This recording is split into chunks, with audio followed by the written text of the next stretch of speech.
Good morning students.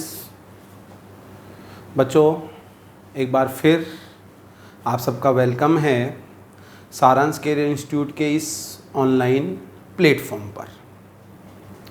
बच्चों, इस corona pandemic में मैं आशा करता हूँ कि आप सब लोग अपने घरों में सुरक्षित होंगे, स्वस्थ होंगे। वैसे तो इस पेंडेमिक की वजह से अपनी कंट्री की छोड़ो, इवन पूरे वर्ल्ड में काफ़ी लॉस हुआ है। बहुत सारी फैमिलीज़ में, बहुत सारे घरों में बच्चों ने या औरों ने, अपने रिलेटिव्स मान लो, पेरेंट्स मान लो, काफ़ी लोगों की डेथ इसमें हुई है। तो ये एक बहुत ही डिज़ास्टर टाइप का अपनी कंट्री में या अपने इस वर्ल्ड में हुआ है। फिर भी मेरी ऐसी कामना है गॉड से कि आप सब लोग सुरक्षित रहें, अभी भी इस डिजीज़ का आप ध्यान रखें और अपने घरों के अंदर बचे रहें। Students, in this video lecture a major unit of botany portion in your syllabus started now. देखो बच्चों, इकोलॉजी और एनवायरमेंटल बायोलॉजी, ये बच्चों आपके नीट के बॉटनी के सिलेबस में एक मेजर यूनिट है, एक बड़ी यूनिट है। और काफ़ी सारे क्वेश्चंस जो हैं इस पोर्शन में से बच्चों आपके नीट के एग्ज़ाम में और अदर मेडिकल से रिलेटेड जो एंट्रेंस एग्ज़ाम्स हैं उनमें पूछे जाते हैं। ठीक है, तो अपनी बच्चों जो 12th की एनसीईआरटी की बुक है, उस बुक में इस यूनिट में 4 चैप्टर्स इंक्लूड किए गए हैं। एक बार थोड़ा सा अपन सिलेबस पे ध्यान दे लेते हैं। Chapter number 13 organisms and populations, organisms and population. Chapter number 14 ecosystem. Chapter number 15 biodiversity and its conservation, biodiversity and its conservation.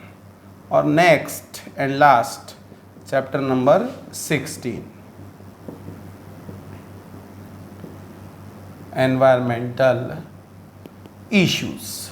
तो टोटल 4 चैप्टर इस यूनिट के अंदर बच्चों इंक्लूड किए गए हैं और अप्रॉक्स 8 to 10 क्वेश्चंस,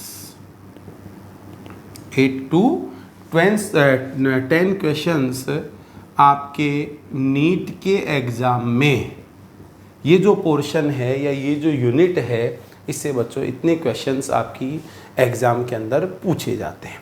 तो अगर वेटेज के पॉइंट ऑफ व्यू से देखें तो बच्चों ये एक मेजर यूनिट है और इंटरेस्टिंग भी है। अगर आप ध्यान से पढ़ोगे, ध्यान से समझोगे, थ्योरेटिकल पोर्शन ज़रूर है लेकिन बच्चों इंटरेस्टिंग है। तो आप अच्छी तरीके से अगर एनसीईआरटी रीड करोगे, सारे एग्जाम्पल्स आप पढ़ोगे, प्रॉपर आप वीडियो लेक्चर सीन करोगे, समझोगे, नोट्स की भी हेल्प लोगे, तो इजीली आपके यूनिट बच्चों समझ में आ जाएगी।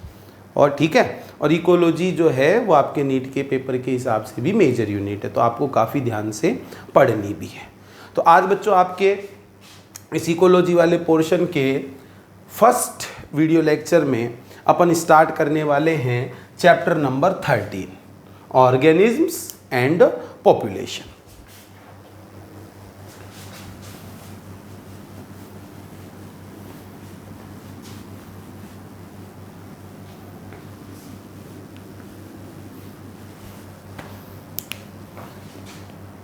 चैप्टर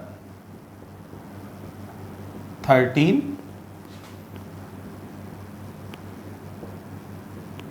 organisms and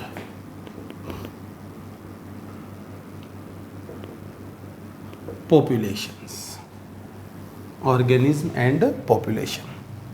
तो बच्चों इस चैप्टर को अपन स्टार्ट करें, इकोलॉजिकल स्टडी करें अपन ऑर्गेनिज्मिक लेवल पर, पॉपुलेशन लेवल पर। उससे पहले थोड़ा सा अपन बेसिक आइडिया लेते हैं, इंट्रोडक्शन लेते हैं अबाउट इकोलॉजी। तो देखो बच्चों, first of all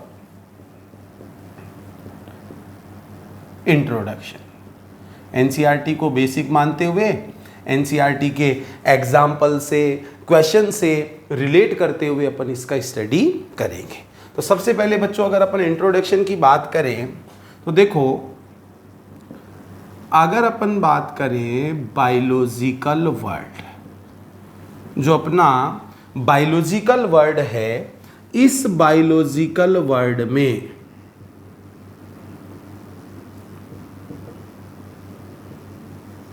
fascinating diversity and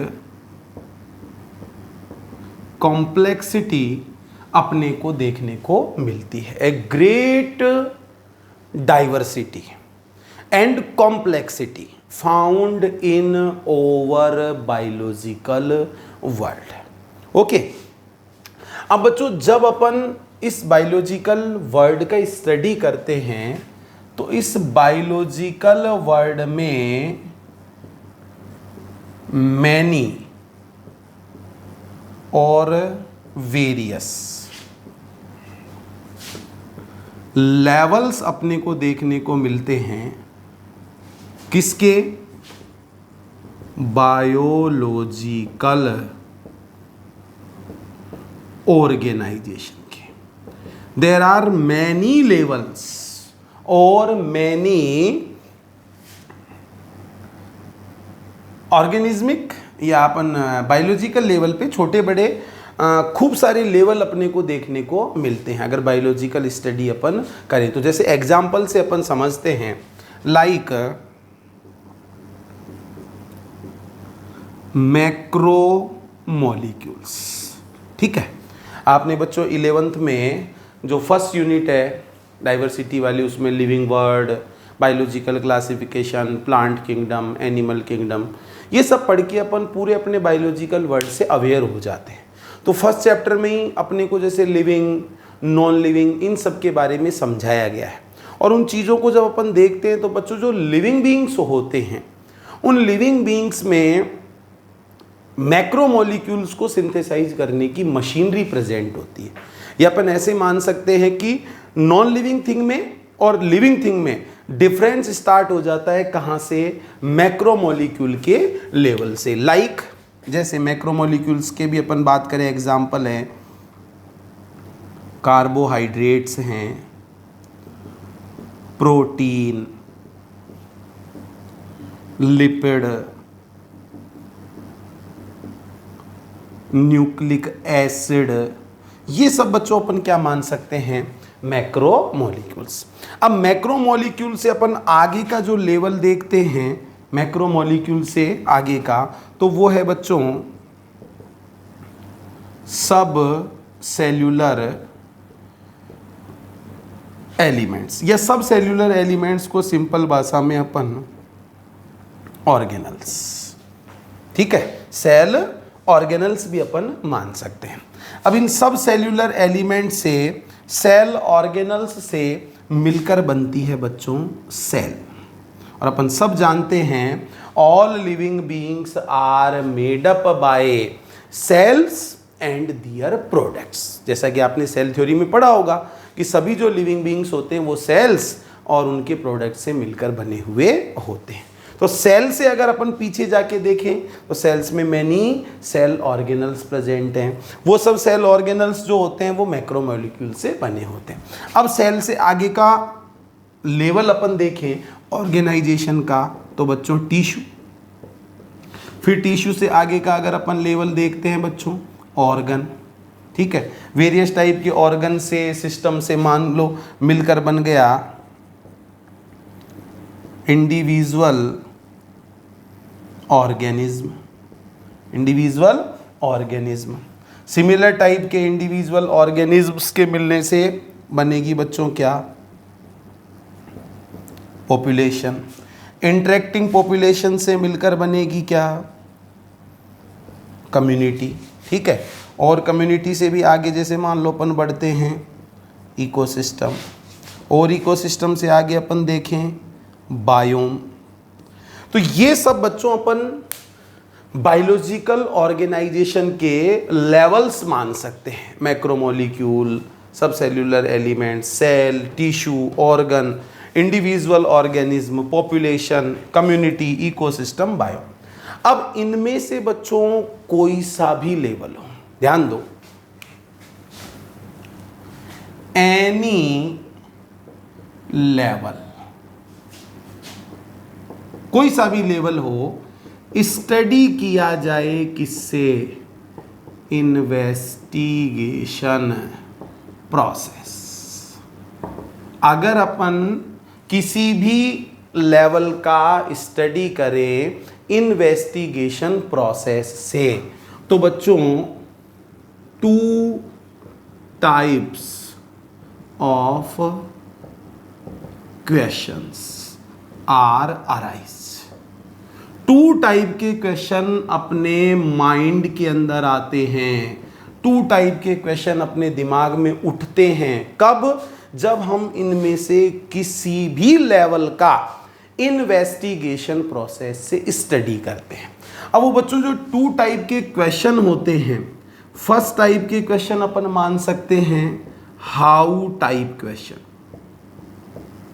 how type questions, और सेकंड टाइप के जो क्वेश्चन है वो अपन मान सकते हैं बच्चों वाई टाइप क्वेश्चंस।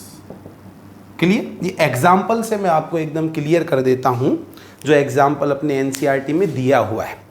तो बच्चों अपने एनसीईआरटी में एग्जाम्पल दिया हुआ है, अर्ली मॉर्निंग में अपन बुलबुल बर्ड को सिंगिंग करते हुए देखते हैं गार्डन में। जो बुलबुल बर्ड है वो अर्ली मॉर्निंग टाइम पे बच्चों गार्डन के अंदर सिंगिंग करता है, गाना गाता है। तो जब हम उस बुलबुल बर्ड को अर्ली मॉर्निंग में गाते हुए सुनते हैं तो हमारे माइंड में 2 टाइप के क्वेश्चन आते हैं।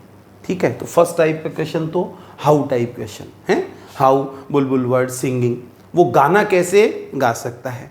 और सेकंड टाइप का क्वेश्चन होगा वाई टाइप क्वेश्चन है, मतलब क्यों बुलबुल ने गाना क्यों गाया।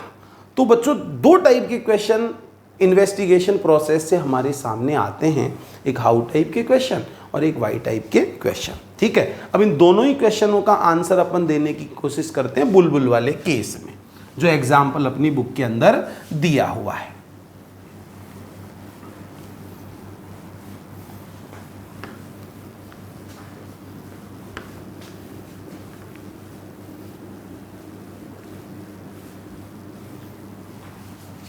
देखो बच्चों, बुलबुल singing in early morning in garden. Garden में बुलबुल जो बर्ड है वो गाना गा रहा है अर्ली मॉर्निंग में। अब क्वेश्चन क्या है?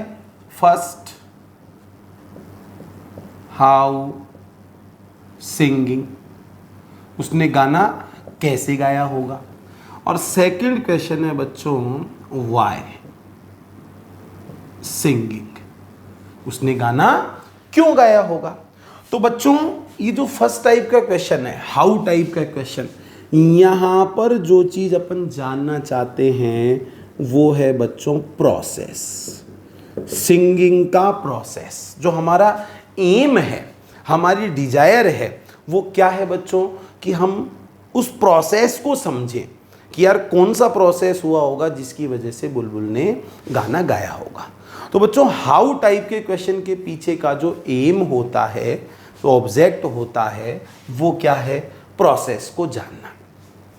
और वाई टाइप के जो क्वेश्चन होता है, इनके पीछे छिपा हुआ होता है सिग्निफिकेंस, या अपन कह सकते हैं बच्चों इम्पोर्टेंस, कि साहब वो जो बुलबुल बर्ड है उसने गाना गाया, उसका मतलब इम्पोर्टेंस क्या है, उसने वो गाना क्यों गाया होगा। तो देखो अब इनके आंसर देखो। अगर अपन बात करते हैं प्रोसेस की तो बच्चों दो चीजें हैं, एक तो वॉइस बॉक्स और एक है वाइब्रेटिंग बोन। ठीक है, जो बर्ड है हो सकता है उस बर्ड के थ्रोट में, कंठ में, गले में ऑपरेशन हो रहा हो।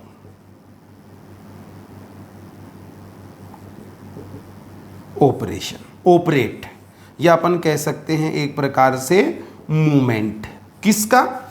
वॉइस बॉक्स का और वाइब्रेटिंग बोन का, जिसकी वजह से साउंड निकल रहा है। तो प्रोसेस अपन को पता चल गया। और बच्चों सिग्निफिकेंस की बात करते हैं तो हो सकता है भाई बुलबुल बर्ड है, उसने गाना गाया तो क्यों गाया, उसके पीछे एम क्या था। तो बच्चों ये जो गाना है हो सकता है उसको ब्रीडिंग सीजन में, ब्रीडिंग सीजन में रिक्वायरमेंट हो। किसकी? अपने पार्टनर की या अपने मेट की। ठीक है, अपने साथी को वो एक सिग्नल देना चाहता है। या ऐसे मान लो उसको अपने ब्रीडिंग सीजन में अपने पार्टनर की, अपने साथी की रिक्वायरमेंट है, इस वजह से वो गाना गाकर और उसको सिग्नल दे रहा है। तो ये हो गया बच्चों इंपॉर्टेंस। तो ये जो वाई टाइप के क्वेश्चन होते हैं जिनसे अपने को पता चलता है बच्चों सिग्निफिकेंस, ऐसे क्वेश्चनों का जो आंसर होता है वो आंसर बच्चों कौन देती है? इकोलॉजी देती है। ठीक है, जिनमें सिग्निफिकेंस का पता चलता है ऐसे क्वेश्चंस का आंसर कौन देती है? इकोलॉजी देती है। क्लियर बच्चों? तो अब जब हमारा व्यू, हमारा विजन जो है वो साइंटिफिक रहना चाहिए। अपने आसपास की जैसे नेचर है ना, अपने आसपास का एनवायरनमेंट है और उस एनवायरनमेंट का स्टडी अपन कर रहे हैं साइंटिफिक व्यू रखते हुए, हैं साइंटिफिक विजन रखते, अपने माइंड में तुरंत आना चाहिए यार ये ट्री ऐसा क्यों है।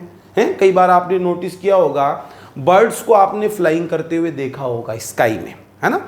तो स्काई में जो बर्ड्स हैं वो बर्ड्स जब फ्लाइंग करते हैं तो बच्चों ऐसी वी शेप में, कैसी शेप में फ्लाइंग करते हैं? वी शेप में। तो हमारे माइंड में ये क्वेश्चन आना चाहिए यार ये बर्ड्स जो हैं ये वी शेप में ही क्यों फ्लाइंग करते हैं, वी शेप में ही क्यों उड़ते हैं? हैं अब जब अपन आंसर जानने की कोशिश करेंगे तो पता चलेगा बच्चों वो जो वी शेप में फ्लाइंग कर रहे हैं उसकी वजह से वो एक बड़े एरिया पर, हैं बड़े एरिया पर वो निगरानी रख सकते, देख सकते। ऐसे जैसे मान लो कोई सर्विलेंस में हो कि यार एक बड़े एरिया पे कोई खतरा तो उनको नहीं है किसी दूसरे ऑर्गेनिज्म से, तो वो देख सकते हैं। और साथ साथ बच्चों ऐसे वी शेप में उड़ने की वजह से जो एयर का प्रेशर होता है वो एयर का प्रेशर डिक्रीज होता है, इसलिए वो इजीली फ्लाई कर पाते हैं स्काई के अंदर। तो हमारा जो विजन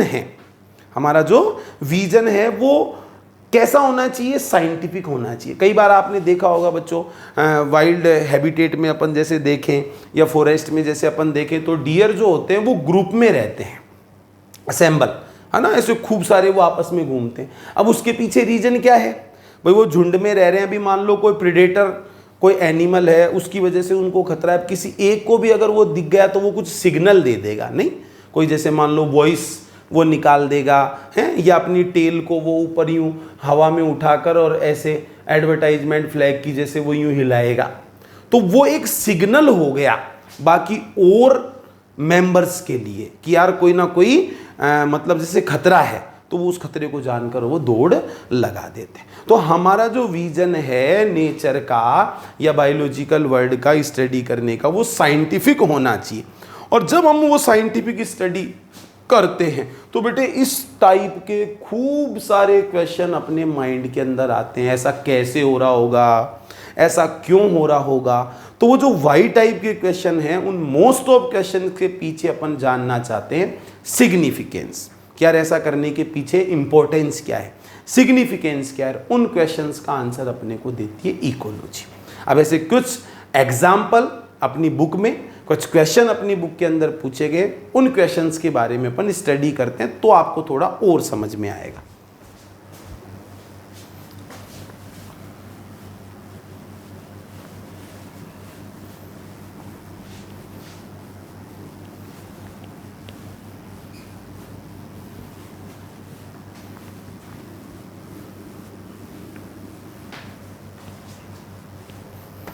देखो बच्चों, जैसे क्वेश्चन अपनी बुक के अंदर पूछा गया है। फर्स्ट क्वेश्चन अपन देखें,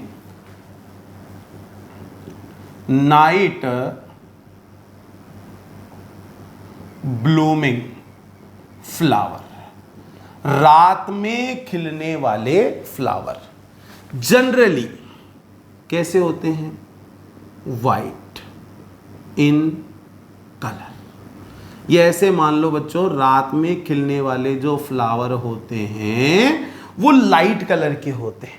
अब हमारे माइंड में क्वेश्चन क्या आना चाहिए, यार ये नाइट ब्लूमिंग फ्लावर हैं, ये वाइट कलर के या लाइट कलर के ही क्यों होते हैं? वही वाइट टाइप का क्वेश्चन आ गया कि ये रात में खिलने वाले फ्लावर हैं, ये फ्लावर वाइट क्यों होते हैं? तो देखो बच्चों, ये लाइट कलर की वजह से या वाइट कलर की वजह से इनमें बच्चों क्या है? प्रॉपर्टी है। किस चीज की? मून लाइट को रिफ्लेक्ट करने की। मून लाइट को ये क्या करते हैं? रिफ्लेक्ट करते हैं। और उस मून लाइट के रिफ्लेक्शन की वजह से या ऐसी प्रॉपर्टी की वजह से ये मोथ क्या है बच्चों? पोलिनेटिंग इंसेक्ट, पोलिनेशन करवाता है इनमें, है ना। तो मोथ को ये बच्चों क्या करते हैं? अट्रैक्ट करते हैं। तो इसकी वजह से जो नाइट ब्लूमिंग फ्लावर होते हैं ना भाई, मूनलाइट को रिफ्लेक्ट करने की प्रॉपर्टी है और साथ साथ वो मोथ को क्या करेंगे? अपनी ओर अट्रैक्ट करेंगे लाइट कलर की वजह से, वाइट कलर की वजह से। तो इस क्वेश्चन का आंसर अपने को मिल गया। नेक्स्ट अगला क्वेश्चन बच्चों अगर अपन देखें,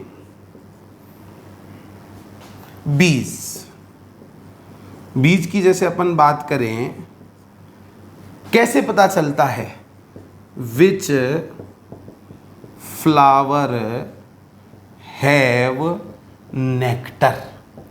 बीज को कैसे पता चलता है कि कौन से फ्लावर में नेक्टर है? अब देखो बच्चों, यहां पर ध्यान दो, एक बी की अपन बात करते हैं, कोई एक सिंगल बी, वो क्या करती है? स्काउटिंग जॉब करती है। या ऐसे मान लो बच्चों, सर्च करती है किसको? नेक्टर को। बार बार जैसे फ्लावर्स के ऊपर जाके बैठेगी, है ना, और उनके अंदर वो सर्च करेगी। और जब उसको नेक्टर का पता चल जाता है किसी फ्लावर के अंदर, किसी एक बी को, ठीक है, तो वो जो बी होती है वो बी बच्चों 8 शेप में, कैसी शेप में? 8 शेप में। तो वो जो बी है वो क्या करती है? डांसिंग। वो जो बी है वो डांस करना स्टार्ट कर देती है। और वो 8 शेप में डांस करना वो बाकी बीज के लिए बच्चों क्या होता है?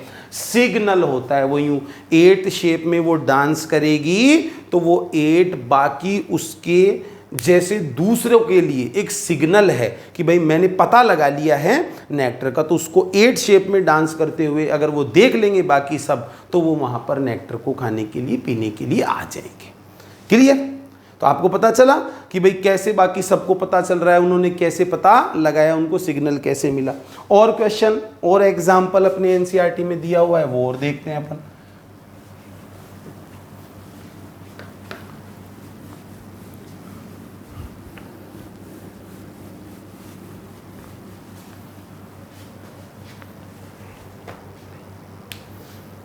देखो बच्चों, क्वेश्चन पूछा गया है, why many spines are present in cactus. Cactus का प्लांट आपने देखा होगा। उस कैक्टस के प्लांट में बच्चों खूब सारे कांटे होते हैं। अब अपने माइंड में तुरंत ये आना चाहिए, यार इस प्लांट के अंदर इतने सारे स्पाइंस, इतने सारे कांटे क्यों हैं? अब क्या रीजन है उसके पीछे, देखो तो बच्चों ये जो कैक्टस का प्लांट होता है ग्रो इन डेजर्ट। किस में ग्रो करता है? डेजर्ट में, या जो अपन मान सकते हैं वाटर डेफिशिएंसी वाले जो हैबिटेट होते हैं जहां पर पानी की बहुत ज़्यादा कमी होती है, ऐसे एनवायरनमेंट में, ऐसे हैबिटेट में कैक्टस का प्लांट ग्रो करता है। अब इस प्लांट में क्या होता है बच्चों? Leaf modified into spines. Leaf modify हो जाती है स्पाइन में। और बच्चों जो स्टेम होता है वो स्टेम कैसा होता है? Green photosynthetic, green photosynthetic stem होता है।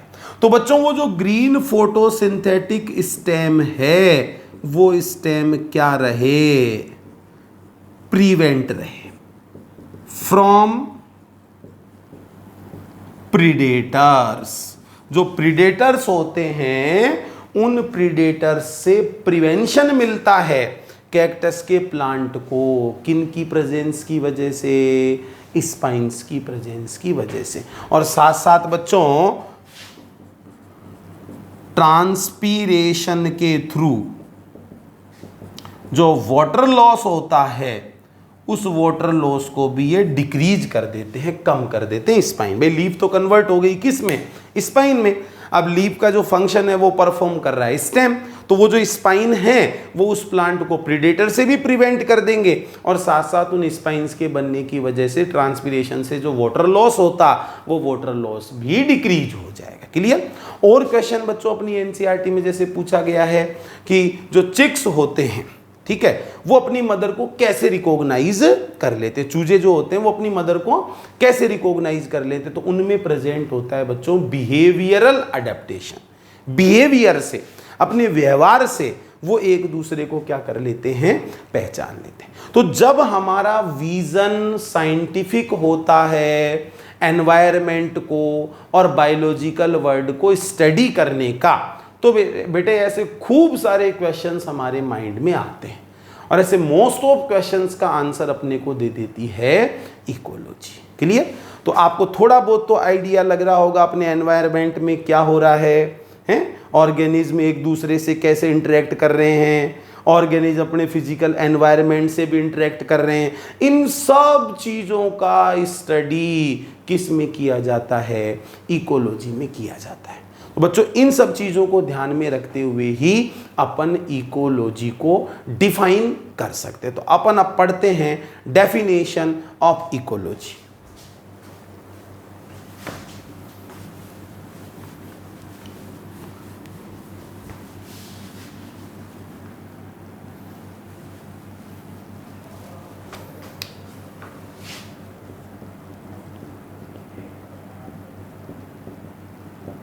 डेफिनेशन ऑफ इकोलॉजी तो देखेंगे बच्चों, ecology a subject deals with the study of interactions. ध्यान से समझेंगे बच्चों, ecology a subject deals with the study of interactions and study of inter relationships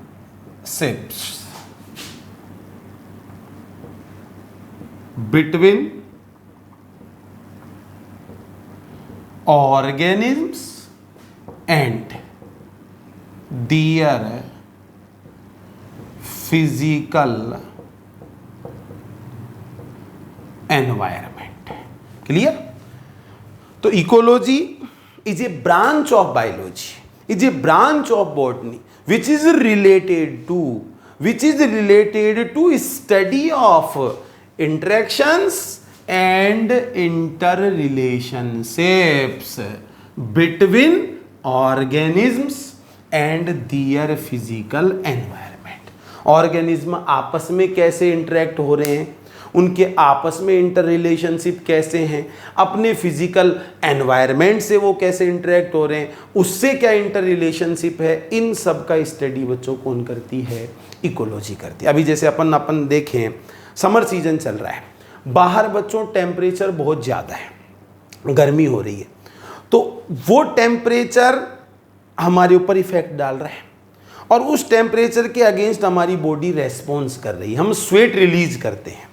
उस टेम्परेचर के अगेंस्ट हम क्या रेस्पॉन्स दे रहे हैं, स्वेट रिलीज कर रहे हैं। और जब वो बच्चों स्वेट इवोपरेट होता है तो कूलिंग, अपने को क्या महसूस होती है, कूलिंग महसूस होती है। इसका मतलब एनवायरनमेंट और ऑर्गेनिज्म आपस में क्या है, इंटर रिलेटेड है, इंटर कनेक्टेड है, इंटर डिपेंडेंट है, इंटर रिएक्टिव है, एक दूसरे को अफेक्ट करते हैं। तो अपन क्या कह सकते हैं बच्चों, इकोलॉजी में ऑर्गेनिज्म और उसका एनवायरनमेंट, ये सब क्या होते हैं बच्चों, इंटर रिलेटेड होते हैं, इंटर डिपेंडेंट होते हैं और इंटर रिएक्टिव होते हैं। क्लियर? तो इनकी ऑर्गेनिज्म की आपस में और ऑर्गेनिज्म और उनके फिजिकल एनवायरनमेंट के बीच इंटर रिलेशंस, इंटरएक्शंस, इन सब का स्टडी बच्चों रिलेटेड है किससे, इकोलॉजी से। तो ये हो गई बच्चों इकोलॉजी की डेफिनेशन। अब कुछ फैक्ट्स अपन देख लेते हैं। देखो बच्चों, first time ecology term given by Hans Reiter. Scientist कौन सा था बच्चों, इकोलॉजिस्ट कौन सा था, हैंस रीटर। 1868 में फर्स्ट टाइम हैंस रीटर ने इकोलॉजी टर्म दिया था। Clear? Who is father of ecology, ये भी बच्चों किसको कहा जाता है, हैंस रीटर को ही कहा जाता है। तो अगर ऐसा क्वेश्चन आपसे पूछा जाता है, first time ecology term given bye, और ऑप्शंस में अगर हैंस रीटर भी है, तो बच्चों आपको आंसर क्या देना पड़ेगा, हैंस रीटर देना पड़ेगा। नेक्स्ट, इकोलॉजी टर्म, इसको बच्चों एक्सप्लेन किया या ऐसे मान लो डिस्क्राइब किया डिटेल में फर्स्ट टाइम। ठीक है, इकोलॉजी क्या है, इसमें कैसा स्टडी किया जाता है, कौन कौन सी ब्रांचें हो सकती है, किन किन चीज़ों को अपन समझ सकते हैं, ये का बच्चों सबसे पहले किया गया था हैकल के द्वारा, अर्नस्ट हैकल। क्लियर?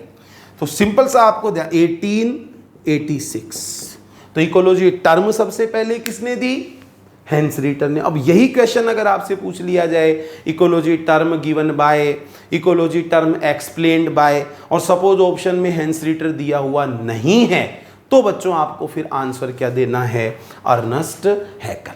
अपने इंडिया के रेफरेंस में अगर ये चीज अपन देखें, who is father of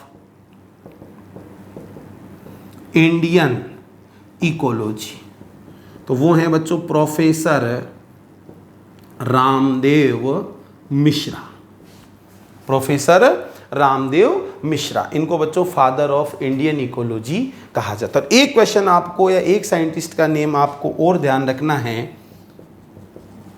ecology term first time used for study of plants.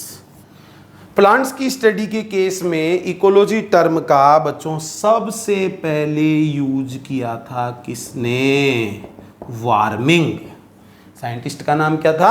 Warming. तो बच्चों कुछ साइंटिस्ट के नेम है जो आपको ध्यान रखने हैं। हैंस रिटर, किस रेफरेंस में ध्यान रखना है वो मैंने आपको बता दिया।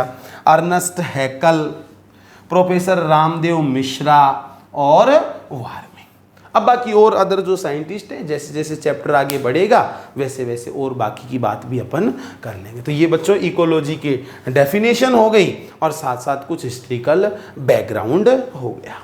क्लियर?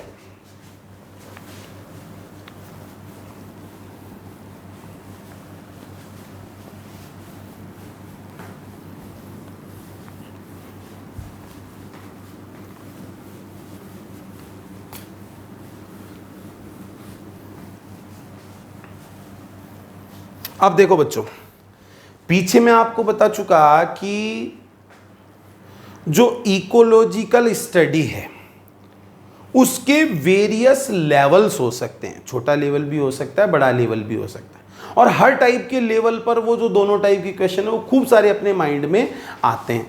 तो अगर अपन बात करते हैं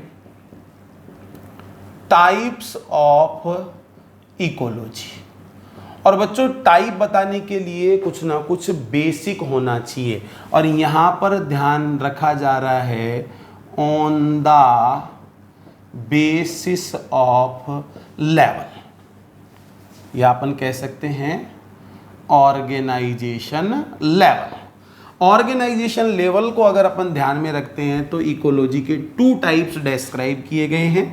first is auto ecology and second is syn ecology।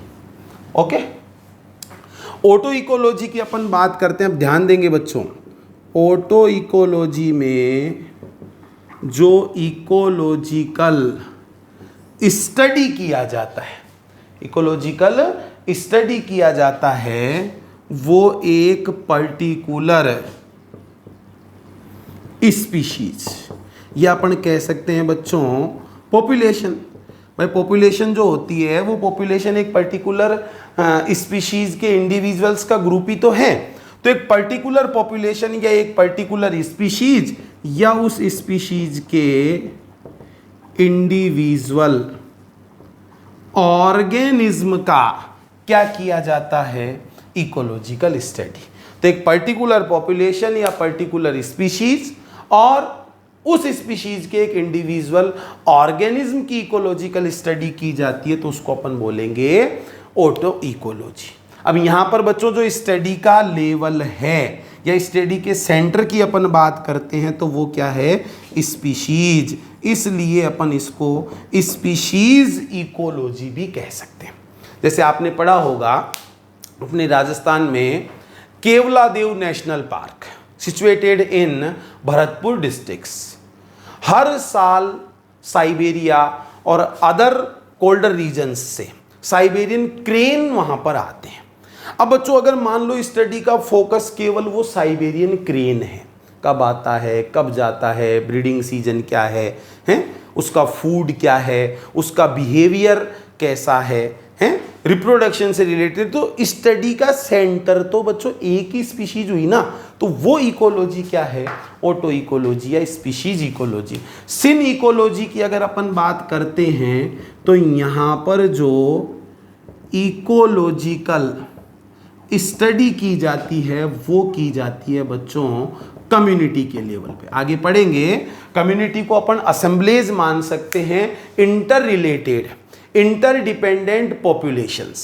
community is a group of interrelated interdependent population।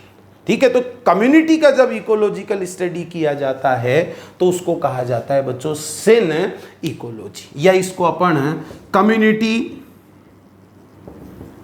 Ecology भी कह सकते हैं, क्योंकि यहां पर जो स्टडी का सेंटर है वो स्टडी का सेंटर क्या है बच्चों? कम्युनिटी है। तो on the basis of organisation level ecology are of 2 types.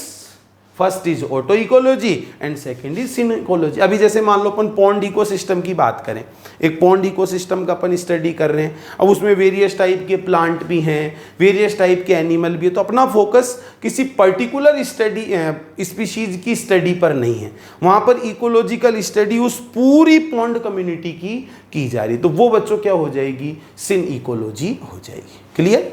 तो ये एक अपने बच्चों इस यूनिट के फर्स्ट चैप्टर का एक बिगिनिंग सेक्शन था, जिसमें अपन ने इकोलॉजी का इंट्रोडक्शन पढ़ा, इकोलॉजी क्या है, किस टाइप के स्टडी से वो रिलेटेड होती है, कौन कौन से ऑर्गेनाइजेशन के लेवल्स होते हैं, किस टाइप से इकोलॉजी हमको हमारे एनवायरनमेंट से इंट्रोड्यूस करवाती है। क्लियर? अब बाकी जो सारा पोर्शन है वो अपन नेक्स्ट वीडियो लेक्चर में स्टडी करेंगे। Thank you.